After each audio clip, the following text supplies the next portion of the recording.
For the third year and counting, Richard Skipper has been celebrating the artists you love. And what are some of the things that you've really run out of time, and we've got to talk about your latest. I want to go back a little bit, first of all, and celebrate a true legend. Richard Skipper is all about celebrating life, art, and his guest body of work. And did you pursue performing opportunities while you were in high school? Please join us while he showcases these diverse and talented individuals. Here's Richard Skipper. Happy Thursday, everyone, and welcome to the latest edition of Richard Skipper Celebrates. What are you celebrating today? For those of you who are here for the first time, welcome.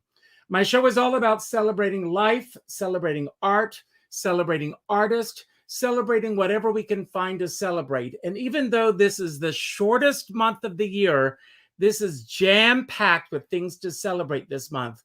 Today is National Carrot Cake Day, and we're going to give away a carrot cake at the end of today's show. That is, if you put in hashtag Carrot Cake Day. You'll see how that's going to work at the end of the show. And I will send a special carrot cake to the lucky winner this afternoon. I also am celebrating Randy Levine Miller.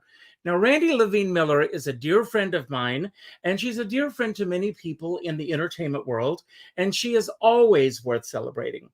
And Randy has these incredible roundtables, and we had a recent virtual roundtable, the way that we're doing these things nowadays because of a little thing called COVID, which we don't celebrate. But she suggested that I have Jean Castle on the show. And that was not something that she needed to twist my arm about, because I have known Jean Castle for many, many years. For those of you who don't know him, he is a true Broadway song and dance man. He has done GYPSY on Broadway. He was in Best Foot Forward with Liza Minnelli. He's done so much, and we're going to celebrate his body of work today. Before I bring him on, I'm going to show you him in action, and then we will sit back and we will get to know everything about Gene, that is, everything that he wants you to know. And here he is, Jean Castle. Every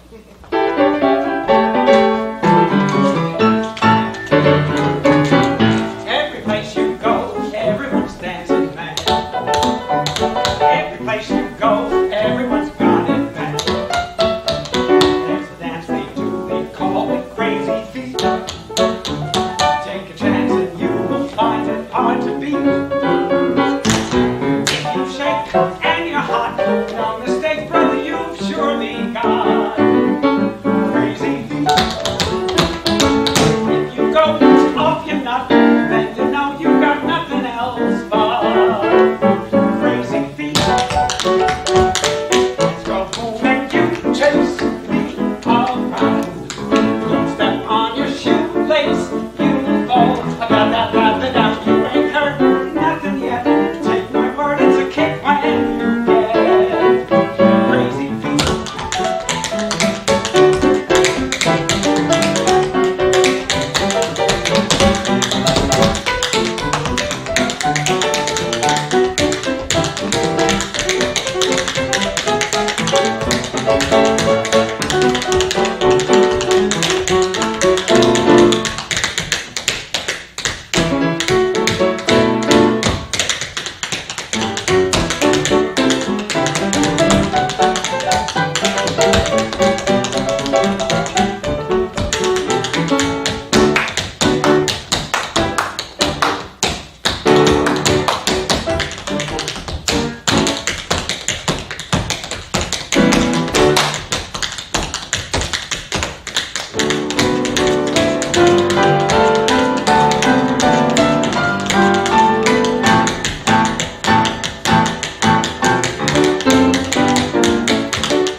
And that is the way to celebrate a Thursday afternoon. Hello, Jean. First of all, welcome to the show.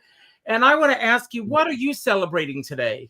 What am I celebrating? I'm celebrating looking forward to things, to making, hopefully seeing a better world evolve in front of us, and our whole, just everything that's going on, people being kinder, and being more understanding, getting rid of this COVID business, and just appreciating the good things that are out there in our lives. And I think oftentimes we just overlook them.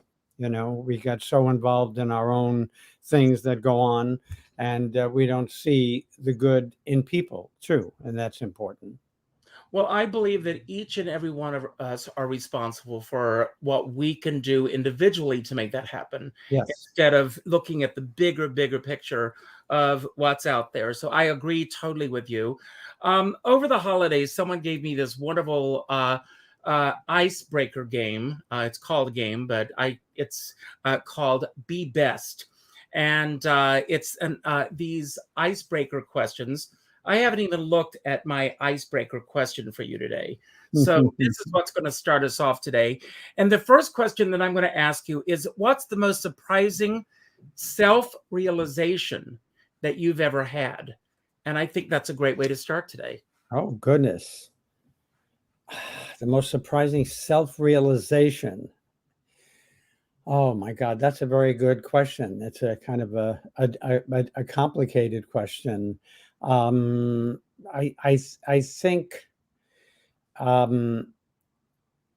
I think what happens, you know, as I got older, and as more things happen to you, your experiences, I think maybe I've discovered a part of me that is, I become more aware of being more caring about people.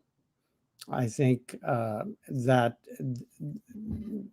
is an important thing, and not that I was surprised. I was always kind to people, good to people. But when you're very young, I think you're more self-centered. Youth has that, you know, that focus, self-centered, me. And as I got older, I became aware of the depth of my feelings about my wife, who was gone, and that, yeah, become very more aware of that, and less patient about people who aren't kind, who aren't good. I don't want to be around them. Well, I want to talk a little bit about several of those areas that you really touched upon indirectly there, or maybe directly.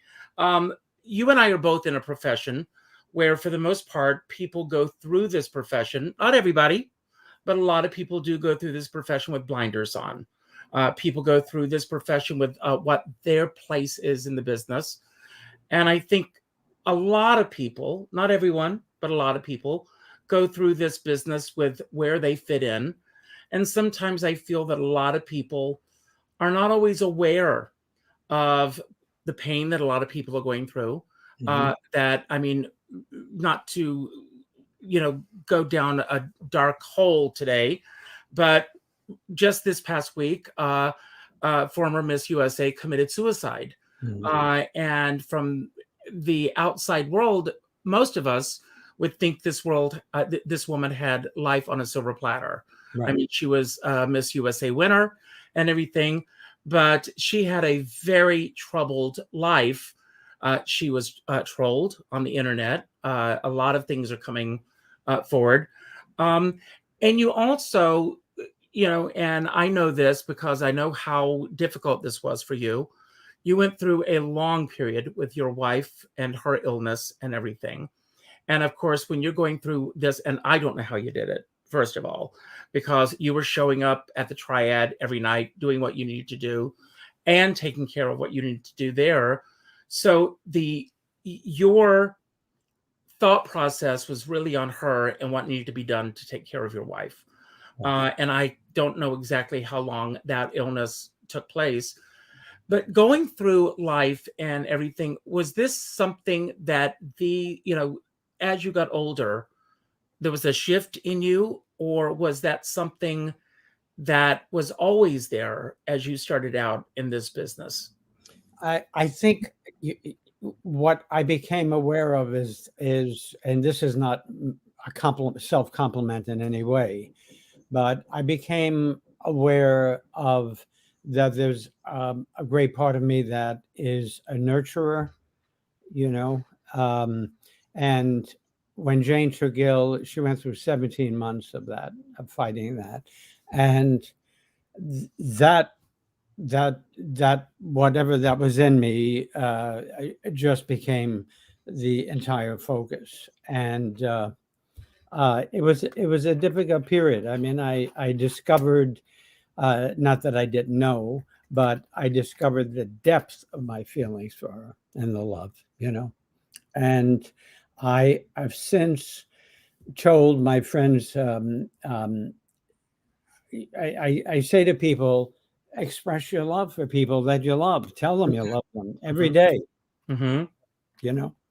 And I had a friend who said that to me because he lost his wife. And he said that, he said, you know, love each other. And that's what happens. I think it does something too, because everyone, what I've discovered, you know, and I've lost a lot of people prematurely, you know. I mean, people die at all ages. And in the middle of what Jane was going through, she said, what do I have to complain about? Look at these kids who are dying of cancer, these little kids, Mm-hmm. you know. And she wasn't thinking selfishly. She was thinking, you know, look at that. Look what's around you. That's what you got to be concerned about. I think what I felt was that when I've lost people, I realized, looking back reflectively, I realized that I was upset losing friends, and you hear it and you're shocked by it. Said, what? How could already they're gone? And then you go on with your life. And what became a realization, back to your original question, was how much we just, as human beings, a part of our nature, we go on with our lives unless it happens to you in a very, very intimate way. And that's when you experience it. And then that's when you understand the depth of it. And you think you understand what it's like when someone loses a partner, a loved one, family member, whatever, but you don't until you really experience it, you know. And I think that's what we need to, you know, try to have a greater understanding of that. You and I've never really talked about this, and you know, and if you don't want to go there, you know, we won't. But tomorrow is World Cancer Day, and a lot of people are going through this, and a lot of people, it's still something that a lot of people don't know about, a lot of people don't talk about, and everything. So if you prefer not to go there, we won't.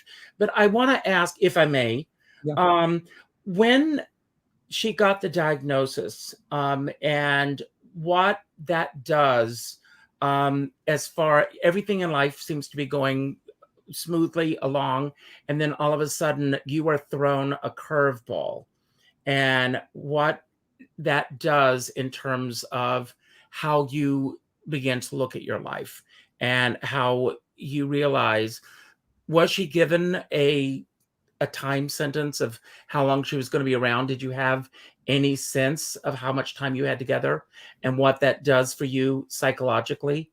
Well, when I discovered it, it was a brain tumor. She had a glioblastoma, which is, you know, Bo Biden had it, and Teddy Kennedy, and you know, it's more prevalent than you think. I mean, it was I never expected that. You don't expect that kind of thing. And when I found out, it throws your world upside down. I mean, you no longer look at things from that moment. You no longer look at things the way you looked at them. Whatever had value to you is different. And your focus is on that. And what happens is that you go through a form of play acting where you don't want to go, you don't want to think negatively. You know, you want to encourage. And Jane was a fighter, and she did what she had. She went through all the tests, clinical trials, all of that. I don't want to get somber here, but she did. She was a real fighter, and I never wanted her to know what I was going through. She would mention that to me. She understood what I was going through, and she was worried about me, and which killed me. But you go through a sense of, you got to get through the day, you got to be up, and you got to be think positively for them, and you have that thing going, you know, and you go through each day, you go through the steps of each day, day by day by day. And the sentence, I asked the surgeon, I said, well, how long does she have? And he said, that's a terrible question. And I said, well, I don't like asking that. Believe me, it is a terrible question to have to ask. I said, but I would just like to know, what are the parameters, you know, and you hope for a longer. And he said it. And between 6 months and 18 months. And yeah, it's a scary thing. It's a scary thing. And you just hope against hope that some discovery from this day, there's nothing. The next day they discover something. And that's what you go through, that there's going to be some hope. The old expression, where there's life, there's hope. And so that was how we approached it, until the point when, you know, we knew it was at the end, and she knew it. And, you know, so, but it does change your life. It changes your life. And I also found that I didn't want to keep talking about it to friends as loving. And I must say, I have to just give a shout out to you, because as you said, we haven't had long discussions before. I'd see you at the theater. I was like you. We got along terrifically. But I remember when that happened with Jane, I remember you're calling me and saying, what can I do? Anything at all. And it touched me so much. So thank you. Well, thank you for being, you know, talking about this. Like I said, tomorrow is World Cancer Day, and so many, you know, even today, and again, I don't want to go down, but today, two friends of mine, there are two funerals, one in Florida and one out in Long Island today. Hold on, everybody, to these moments, and everyone. So let's go to a happier place. I asked for a photograph of you as a 5-year-old. Your response to me was, thank God I don't have any photographs of me as a 5-year-old. But I do. I mean, the reason I wanted to go there is because, to me, everyone who watches my show, they know I always like to go to that space, because to me, the 5-year-old is, for me, the purest self. But you started out in this business as a child, literally on the stage. And I'm going to pull a picture here. And here you are in a show that unfortunately didn't go anywhere. A little show called GYPSY. GYPSY, the big flop. Yeah, the biggest flop of all time, never to be heard of ever again. Such high hopes for that, with Ethel Merman. And yes. Yeah. You are the second from the left here. Right. Yes. And was this your first big show that you were doing, or had you done other projects prior to this? Well, that was the first big show. What I had done, by the way, that's Bobby Brownell on my right, your left, me, Jackie Mayro, Karen Moore. You can't. She was Baby June, right? Jackie was Baby Louise, and then you got Steve Curry. I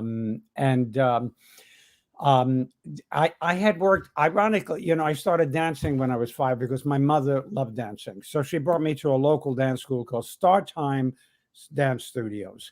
And what they did was they had a talent scout, go to the studios and pick up people they thought should be on their TV show, and it was an amateur television show. Leslie Uggams was on it, and and so Georgie Sheck produced it, and Hebrew National was the sponsor, and all the parents would sit in the green room watching. Okay, shh, it's not because it was live, And I used to dance with the old girls. They were probably 15, and at that point I was about 8, but I started dancing when I was 5, and I started, first class was tap, and then jazz, and I had a jazz, I had a teacher there who went to my parents and said, I see something. If you're serious about this, about his being professional, he needs to take ballet classes and acting classes and singing classes. And I had a Brooklyn accent,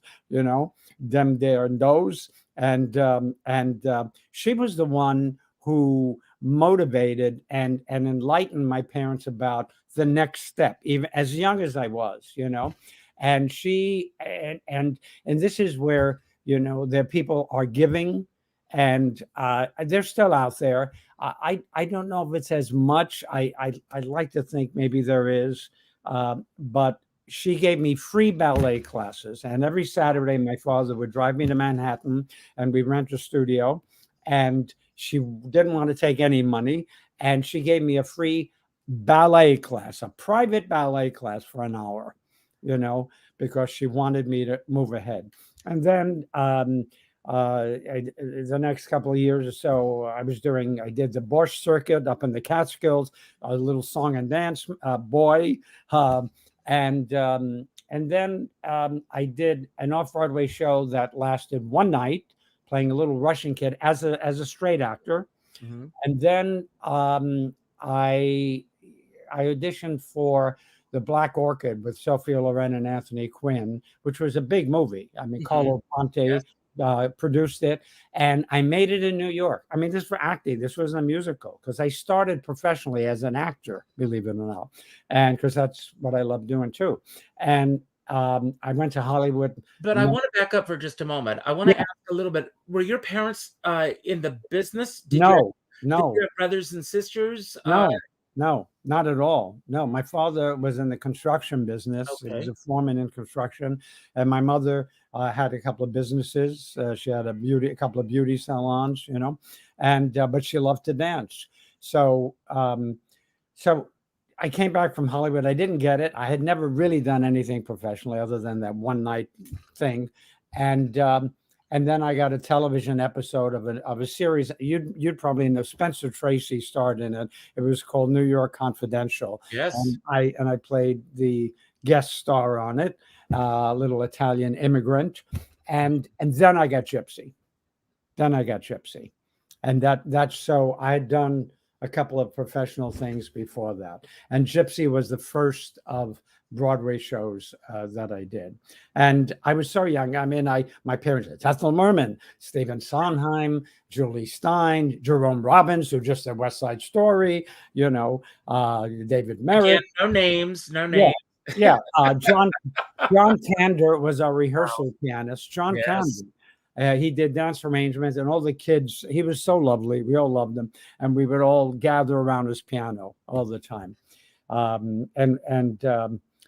It was great. I mean, working with Robbins, we weren't treated. I mean, first of all, the auditions there were so many auditions, thousands of kids auditioned for that. And he knew who he was going to use from the first audition, he knew that.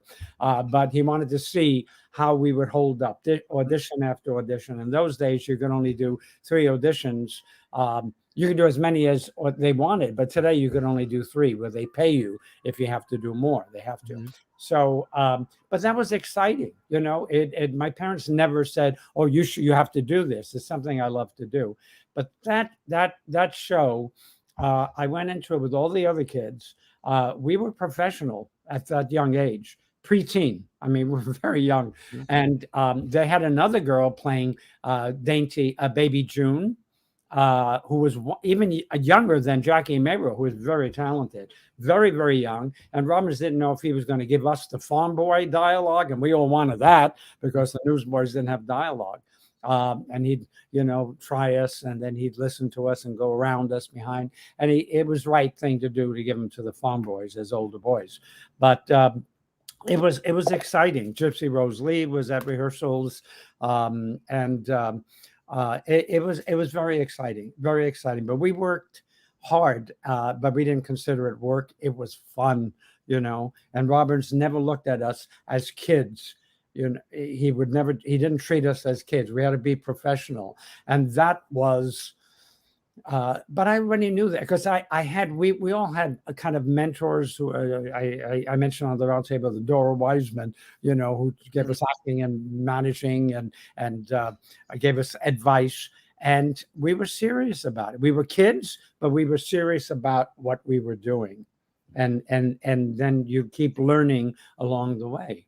But that started me off, and I did show after show after that. You shared a wonderful story when we were doing the roundtable last week about you just going through All I Need Is the Girl. And can you share that story for everyone who's watching now? Well, I was always dancing. I mean, you had to hit me with a mallet for me not to dance. And on matinee days in Philly, in those days you did out of town tryouts, as you well know, and you worked anywhere you went to, usually Philly, and then possibly Boston, and then New Haven, or either all three, or one or two. But Philly was like the main. So we were in Philadelphia. And I went to the theater on a matinee. I was always at the theater as soon as I can get back after eating, because I just loved being in the theater. And I didn't think anybody was around because it was so quiet. They had the work light on, and I loved the feeling of that. And so I got on the stage, and I was learning Paul Wallace's number, All I Need Is a Girl. And I love that. I love that. It was fun to do. And I was learning it in the wings as Robbins was going over it with him. And Danny Daniels actually was brought in to go over to help with the number. There were a couple of tap rhythms, although he didn't wear tap shoes. So I knew the number. And I was going in, I was dancing, improvising, and then I was doing the number. I was just practicing the number. And I heard, "Do it again," from the front of the house. And that's how she starts Gypsy, "Sing out, Louise, sing out," and walks in with the little Yorkie, Chowsy. And I thought, oh my God. So for a moment I froze because I knew that was Merman. And she walks down the aisle and sits in the front and said, "Come on, do it again." And there was a moment, oh no, I don't, and I thought, oh no, I can't turn Merman down. I have to do it. I got no choice. I didn't really want to do it, but I had to do it. And then I'm thinking in my head, there's no music, there's no costumes, there's no audience, no lights, no orchestration, I got to do it a cappella. And I did it, and oh, that's great. Oh, that's lovely. Oh, that's terrific. I love that story. Oh my God. It humanizes her so much. Yeah. And, Yeah. What a great story that is. How long did you stay with the show? I did it. I was the first one to leave it. I did it for 9 months. And then this lady, Dora Wiseman, brought me over to audition for Flower Drum Song. It was around December, and I auditioned for it, and I replaced Patrick Ediarte, who was a wonderful dancer. He was the original Ground Prince in The King and I, and he was leaving to do a Bing Crosby movie called, oh God, I just blanked out on it. I had it, and it just went out of my head. But they needed a replacement, and today I wouldn't be replacing for an Asian role, but you had Juanita Hall, who was black, she was the original Bloody Mary doing Madame Leon. So I replaced him as Wang San, and it was a big dancing role. Mm-hmm. And so I went and got the show, and I gave my notice to Gypsy. So I was in it about 9 months, went into Flower Drum, and I loved Flower Drum Song. I loved the choreography. Carol Haney did it. I didn't work with her. I was put in by Hugh Hugh Lambert, who ultimately married Nancy Sinatra.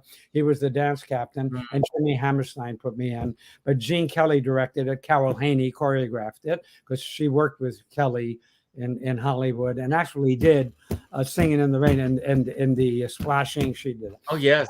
But I want to go back for a moment. When you were in GYPSY, I mean, how old were you exactly when you went into GYPSY? How old? How old were you at that time? I was like 11, 12. 11 years old. Yeah. So, I mean, you already knew that this was the path that you wanted to be on. You knew that you wanted to be in this business. The discipline for a young kid doing that night after night after night, that discipline was already innate in your bones, so to speak, or was it something that you developed? No, it was in my bones, and my father, even though he had nothing to do with the arts, he was a sensitive man, and he always used to tell me, it's so cliche, but it has truthfulness to it. He said, "I don't care what you do, just do your best." He said, if you've swept the floor, be the best floor sweeper out there.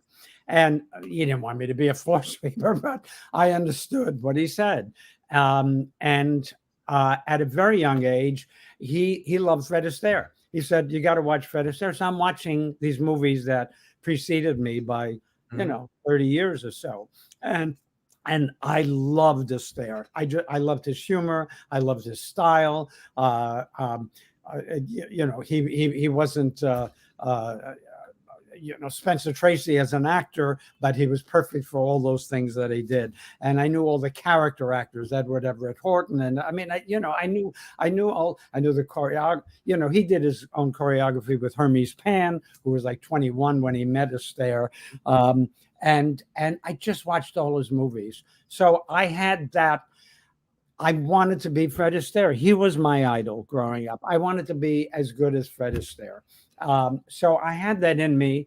And when we did GYPSY, it was like, this is one of the top director choreographers, and you got Ethel Merman. I didn't know who Ethel Merman was, for God's sakes, but everyone was saying it's Ethel Merman. Okay, it's Ethel Merman, and I realized, yes, I was in that environment. And I mean, obviously you're on the road, the show comes to New York, it's a major, phenomenal hit. Yeah. At 11 years old, do you have the feeling of the magnitude of the hit that you were in?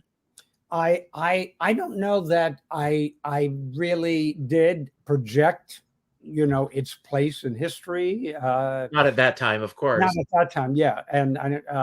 But I knew I was in the company of top tier people. I knew that.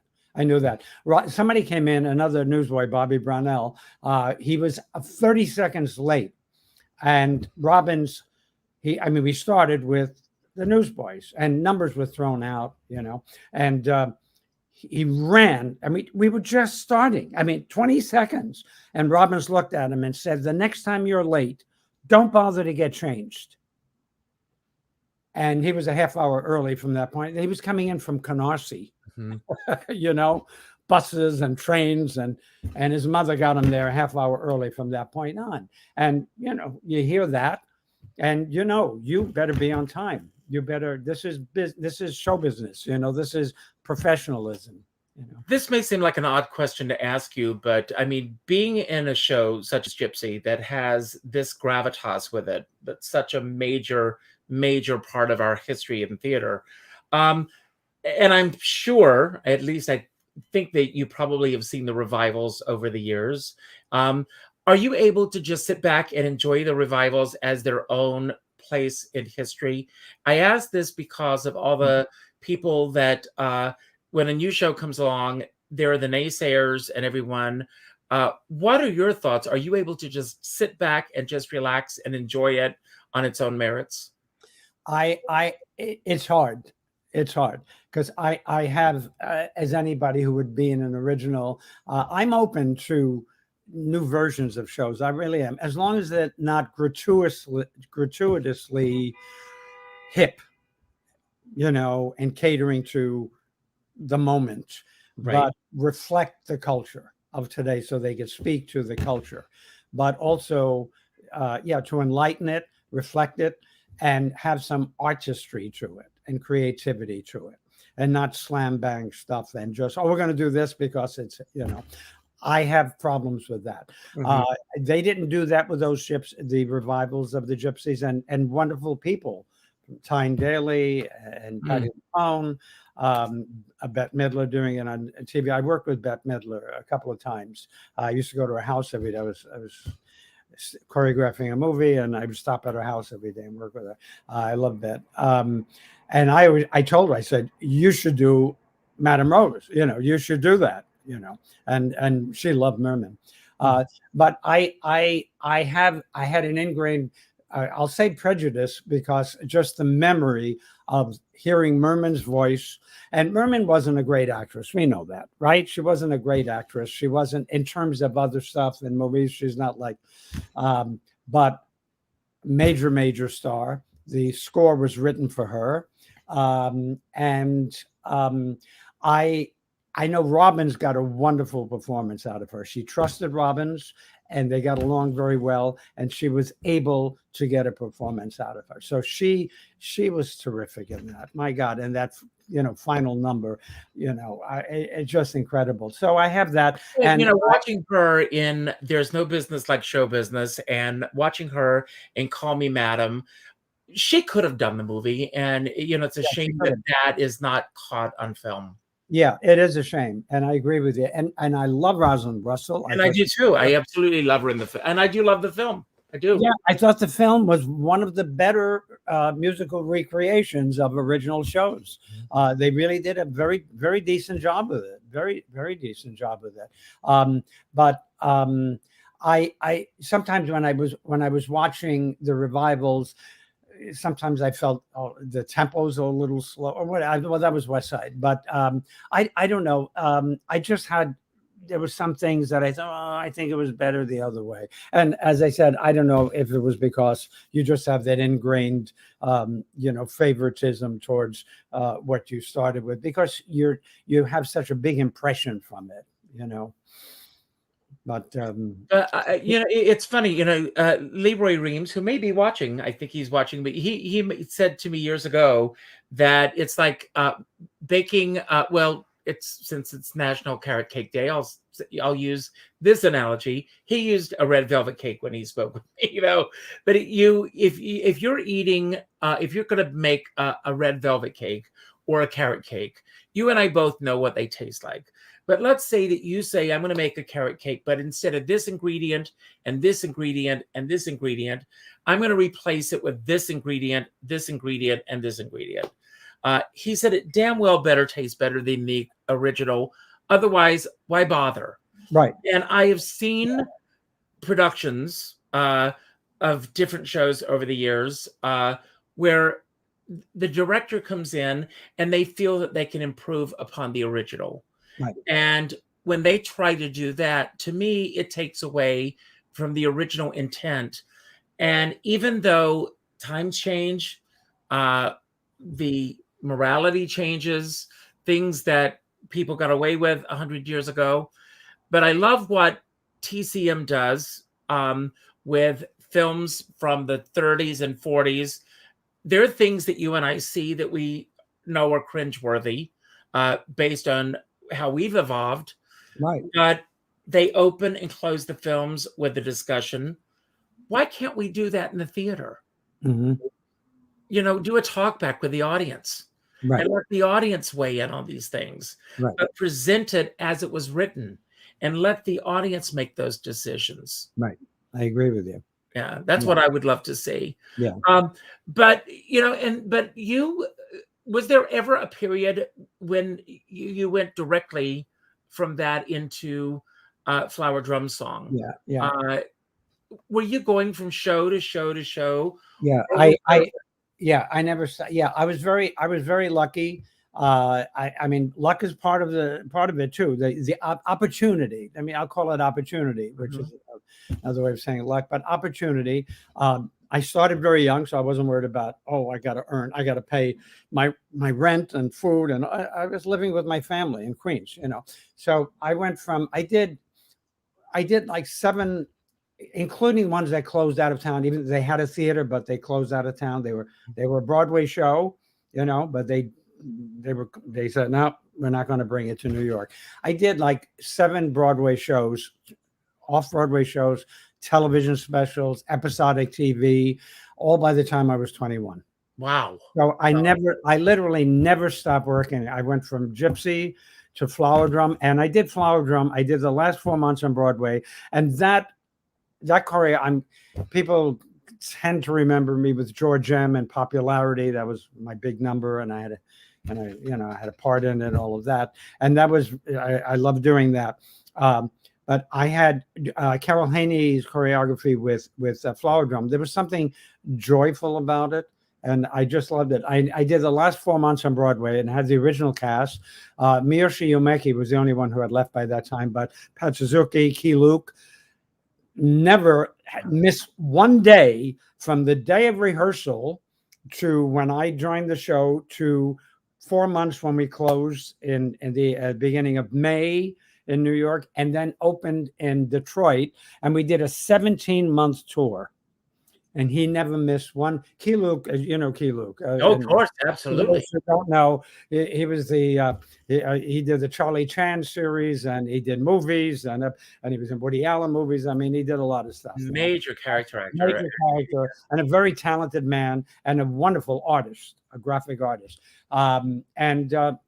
Anyway, that was, so I did that show 21 months. I did flower drum 21 months, and I had a ball, and we went all over the country. It was the first run national tour, and we shared a dressing room, Key and I. I just love Key, and that was great. And when you talked about you mentioned something about being professional, but being consistent. I don't know, you were referring to something about that made, and that was the thing. You wanted the last performance, no matter how long later it was, to be what it was when you were first shown the numbers and the scenes and the direction. You didn't want to, like the old quote is, the director comes back to view the show and says, take out the improvements, Right, of course.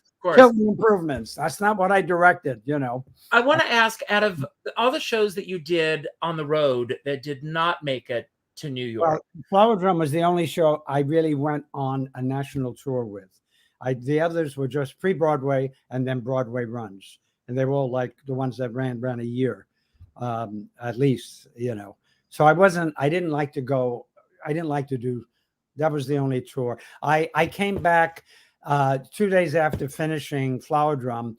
I auditioned. I watched. We all were invited to see No Strings. It was Rodgers and Hammerstein who did Flower Drum, No Strings. And I loved Richard Kiley and Diane Carroll, and Joe Layton's work in it. And he was very ahead of other people. He had the musicians featured in the show as part of the numbers, and then he was auditioning for a new Broadway show, and I went to audition for it. And I was, I was like 14.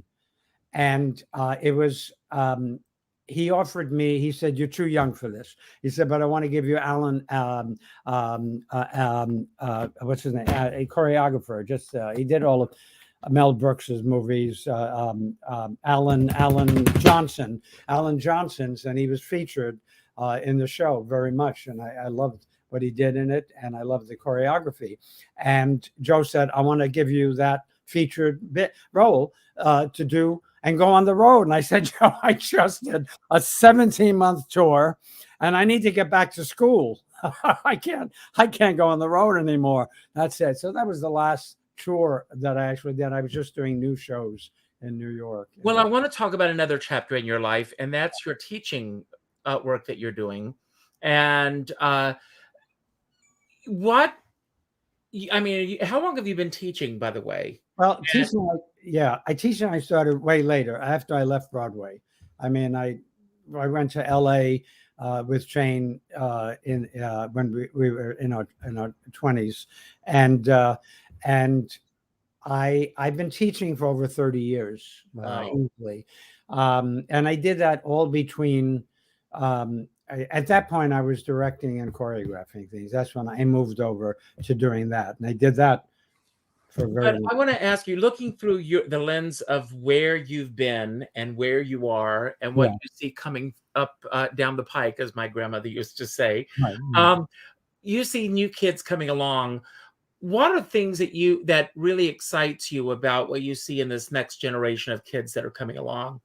And what are the changes that you're seeing that you really miss about what was in place when you were first starting out in the business? Okay. I think there's a lot of talent out there.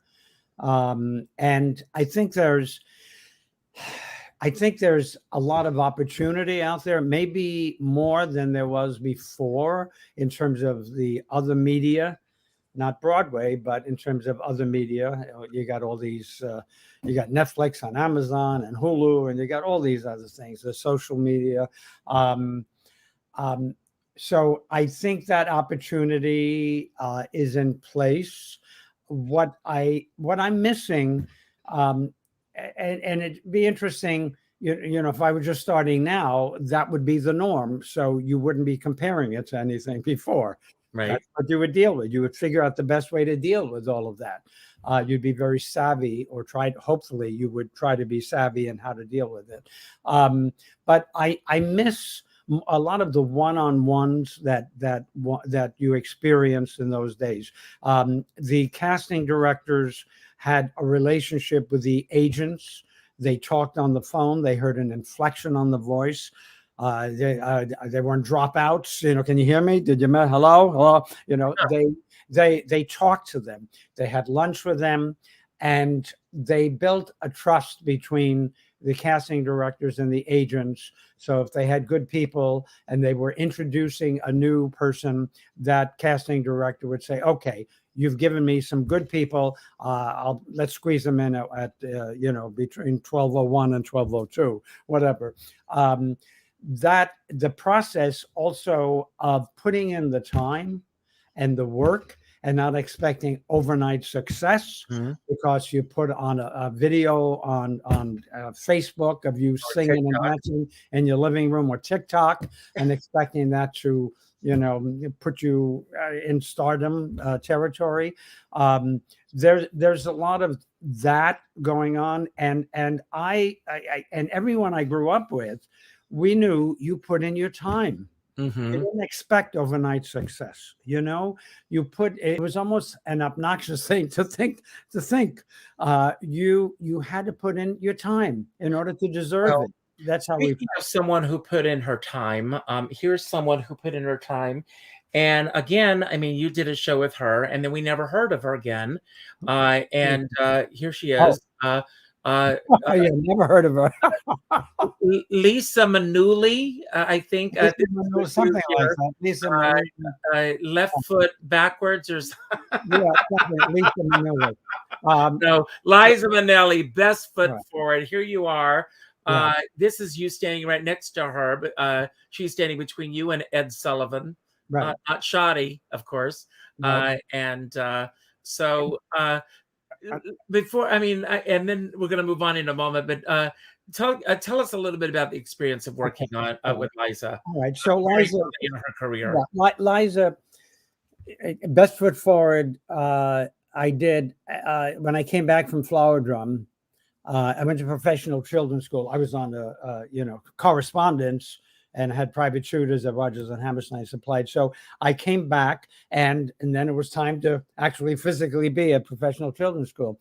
And I almost missed the audition for Best Foot Forward. Hugh Martin and Ralph Blaine, you know, meet me in St. Louis, fame, blah, blah, blah.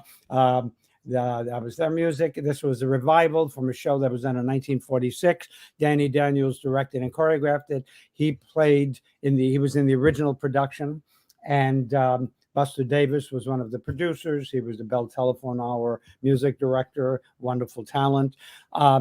And I was in the hallway at PCS, and Mrs. Coyne, who was behind the desk there, said, and it was very quiet. She said, "Why aren't you auditioning for Best Foot Forward?" I said, "What? There's an audition for Best. What is that? You know, that's an off-Broadway show. You should audition for it." So I went down and auditioned for it, and I got it. And we're in rehearsal, and Liza, of course, had it. That was her first show. I mean, she had been on her mother's show when she was a little baby in her arms, but that was her first stage show, her first big thing, really.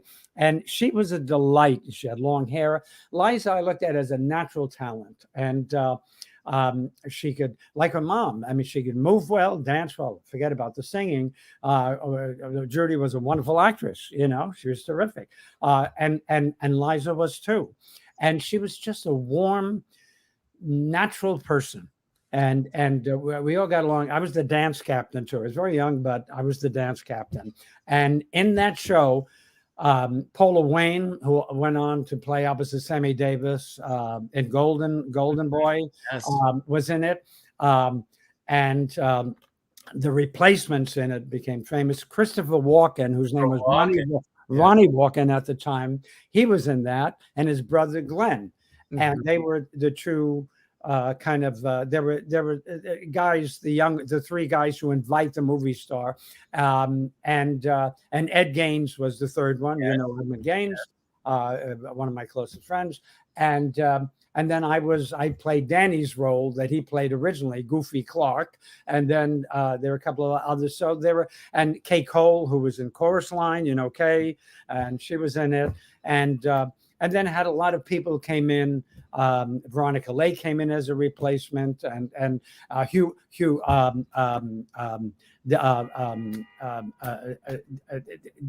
Glenn, what was his name? The actor. We had people who were stagehands who became famous later. You know, so people came in and went from that show. Dave Hartman came in as a replacement. Yeah, I know. Wow.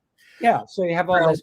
So when we were Liza, this was the Ed Sullivan Show was live, and we were at stage 73, which was Bohemian Hall before that, and it was a matinee.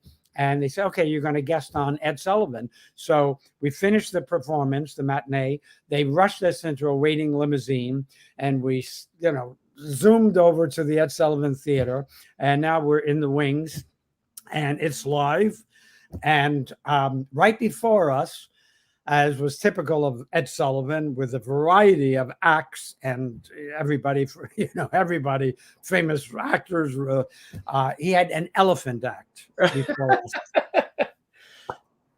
Wow. And the elephant decided he had the call of nature. Yes, of course. Liza, I said to Liza, Liza said to me, we're sitting on the steps in the wings, and she said, "Wouldn't you know, we're going to follow an elephant defecating on the stage."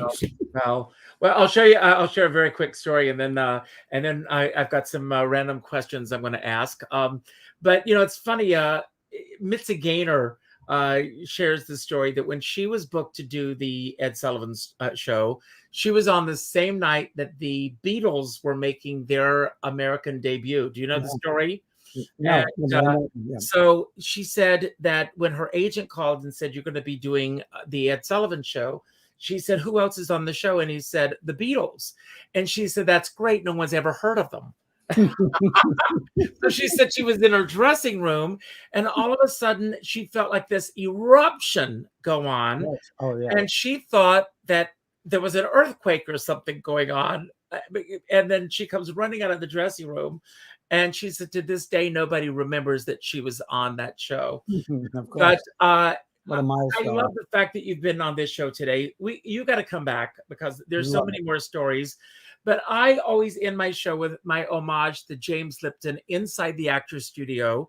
He always ended his show with his list of questions. Oh, yes. I've got my own list of questions, and this is just some random questions for the fun of it. I hope you have fun with these.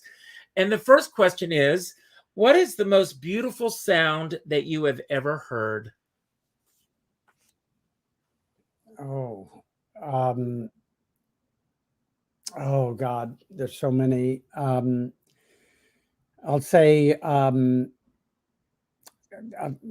I'll say my cat's meowing. That's a nice sound. I love it.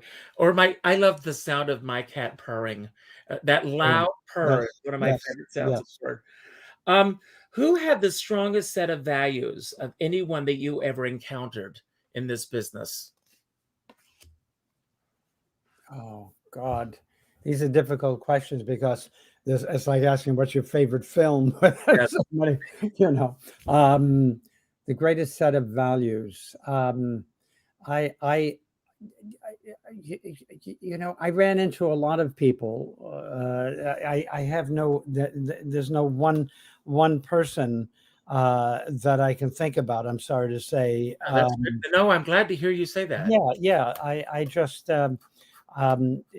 people who just were decent people and had great integrity about their lives and how they treated other people. I love Um, hearing that. That's you know, wonderful. Um, what have you most envied about another person in this profession? Or have you? I envy people who can do lots of things that I can't do or can't imagine doing. When I hear people who are incredible actors or singers or whatever, and they're an incredible pianist, they can play piano, or the people who can play 8 instruments. Mhm. I envy that because or people novelists. I've always thought, oh, I would love to be a novelist, but I think maybe it was just the image of the novelist, in a Connecticut, New England home, and but people who are truly multi-talented and have that creativity that just Mhm. abounds in them. I envy that. Wow, great. What was the weakest that you've ever been in your profession? The weakest emotionally that Or I a weak moment in your profession? a weak moment in my profession. Um, I probably had a lot of them. That's the nature of this business. Ed and I joke, we joke. It proved not to be true later, but he said, we did. It was downhill from the age of 21. I mean, we were doing all this stuff in New York. I mean, show after show, and he was doing all these things. And then we hit a bit of a slump when we moved to LA. Okay, and that. I was thrown into, in those days it was different. I came with a pretty heavy resume, and as I said, I was featured in everything. Most 90% of it as an actor and as a lead dancer, and I couldn't get up on a lot of things. A lot of good agents didn't want to represent me because of my musicals, and that was a weak moment in terms of the business. Wow. Because I had to re-examine, and I look back on that, and I thought, well, at one point I took them off my resume, and then later I said, what am I doing? I mean, I worked with Noel Coward, for Christ's sake, directing a show. I mean, all these people, and I'm proud of it. And I thought, there's a semblance of multiple things, and I know how to act. Whether or not I'm good, that's someone else's decision. But I did all these things, and it's just, now it's television. It's different, So that was a weak time navigating through that. And then I was working, and then I started really getting busy when I was directing again and choreographing. And then I had a new career going that was pretty nonstop. Okay. But that was a hard thing to navigate through. And the opposite of that, what is the strongest that you've ever been in your profession?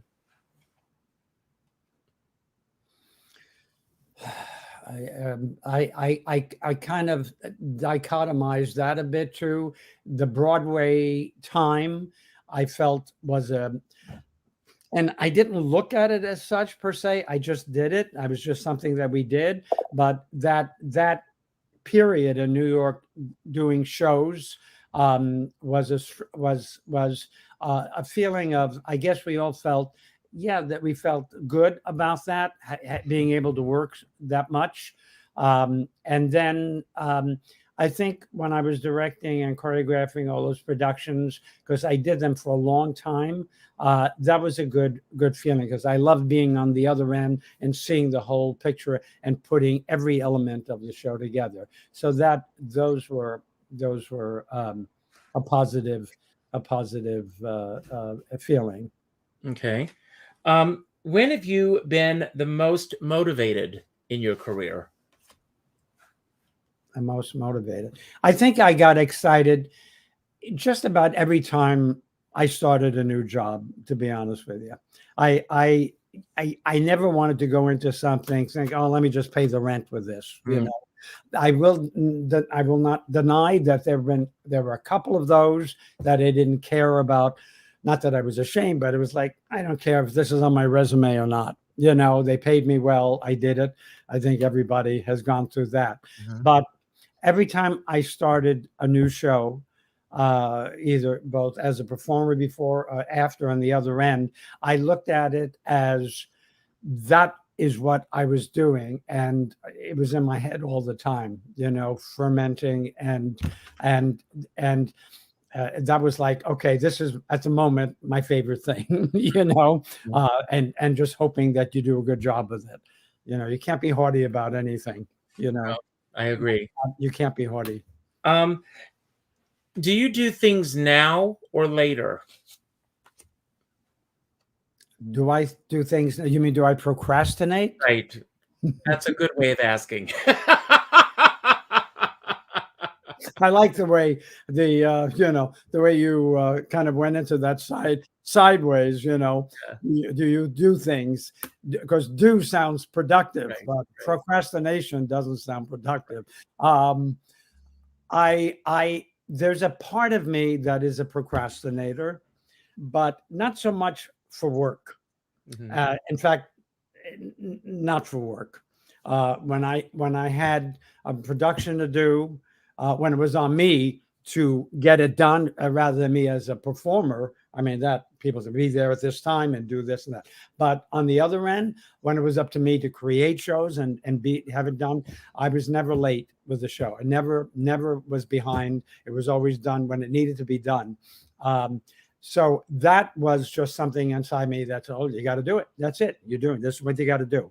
But in my personal life, am I a procrastinator? Absolutely. Absolutely. I will not. Yes. A major one.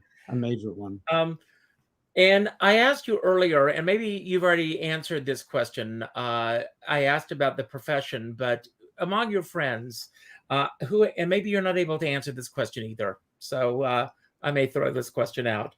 Who has the strongest set of values among your friends? My close friends. Yes. Well, I can't give you a name, No. but yeah, I have close friends who have very strong sets of values. That's why they're my close friends.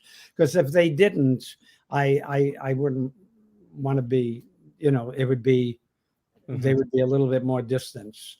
I really respect, I have a deep respect for people who have integrity, you know, who are good to people and they try to do what's right. We can't always do what's right.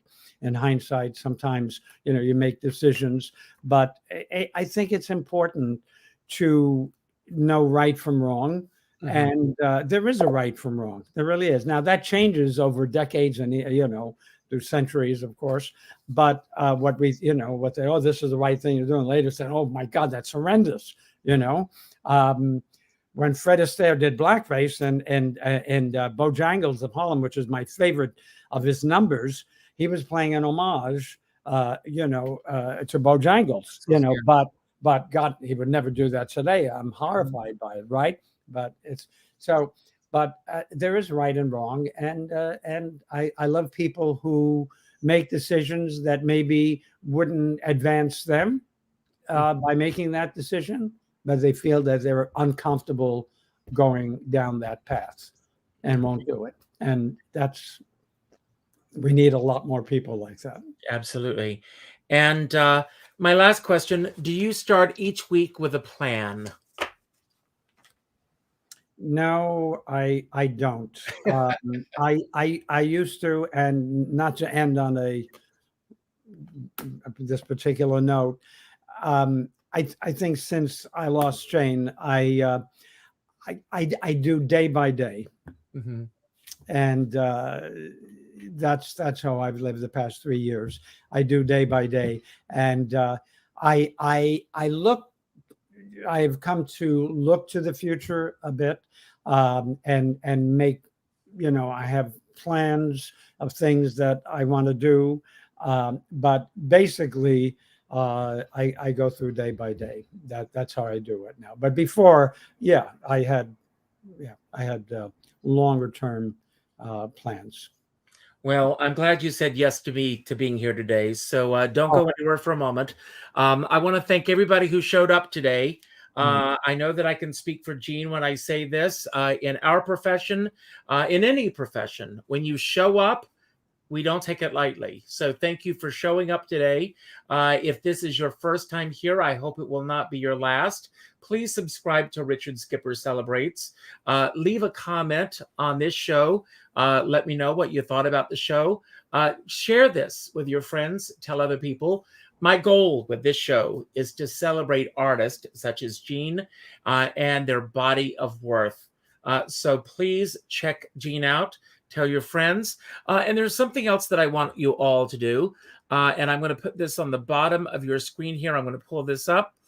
This is a site that I have fallen in love with. It's called whatyoumeantome.com. You can see it on the bottom of your screen, and it's whatyoumean2me.com. So what I want you all to do is I want you to go to your Facebook page, and I want you to look at the third name that pops up in your friends list. Then I want you to go to whatyoumeantome.com, and I want you to fill out the form with what that third friend is, and let them know what they mean to you, because none of us are promised tomorrow, and it's important that we tell our friends what they mean to us. Gene, you mean the world to me, and I'm glad that you're here today. So Richard, I'm telling you now, you mean a lot to me. thank you. So And that feeling is mutual, and thank you. Thank I you. was delighted to be here, and a big thank you for that. Thank you. You're a terrific person, and thank you. Thank you. So I want you all to do that. Our dear friend David Friedman always says, we're all in this together, but we're not in the same boat. And I always say, if you're going to go out in a boat, make sure you bring a skipper along. So, Gene, I'm going to leave the screen, and I'm going to give you the final word. Anything you want to say about anything that we talked about today that you want to build upon, anything that we didn't talk about that you wish we had, or just any message that you want to put out to anyone who's watching right now. Don't worry about how to end the show. As soon as you say goodbye, I will start the end credits. So thank you for being here. Thank you for the gifts that you've given to the world and that you will continue to give. And thank you, Randy Levine Miller, for making this suggestion. I love you, Randy. And Randy, you've got to come on this show. Yes. So whenever you say yes, Randy, you've got a free invitation. So, Gene, you got the final word. Okay. Yeah. No, I'll say Randy with her roundtable. She has wonderful people on, and I've been part of that, and it's just a delight sharing memories and having mutual respect for one another, and that's important. And I think I people who are new to the business and coming in. I think it's important to know history, know what went before, and appreciating the talent. You got to know who the really special people are in terms of their talent. Celebrity is not necessarily always talent, but it's something that gets passed on. And it's a continuum that goes from the past and goes into the future. And we're part of that stream. And it's important to, I don't know how, as Richard said, we don't know about tomorrow, and nobody knows about tomorrow. And it's important to be the best person you could possibly be every day. I think that's essential, not to waste our time on this earth, and to help people, be considerate of people, do things for people, be generous. And it's a mutual thing, and that's how we're going to get along and move ahead. I've been fortunate to work with everyone that I worked with. I had a great deal of respect for that talent that I was surrounded by, and it was a constant learning process. Even subliminally working with such as Jerome Robbins, even though you're not thinking, oh, I'm learning something here for the future. It happens. You absorb it. You start absorbing it if you're watching. I wish everybody a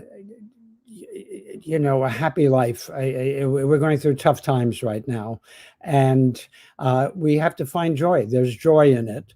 There will always be joy in it, and that's what we have to find. We have to find things that feed our soul. Listening to classical music, listening to great rock and roll, whatever. Watching, looking at a good painting, reading a good novel, watching someone perform, whatever it is. We're all in this together. As Richard said, we may not be in the same boat. We're on the same. We're in the same journey, and so that's it. Let's stay positive, because there's a lot that comes at us that's very negative, and we need to move ahead in a good way. And I want to thank you for your time. This was a delight. Thank you.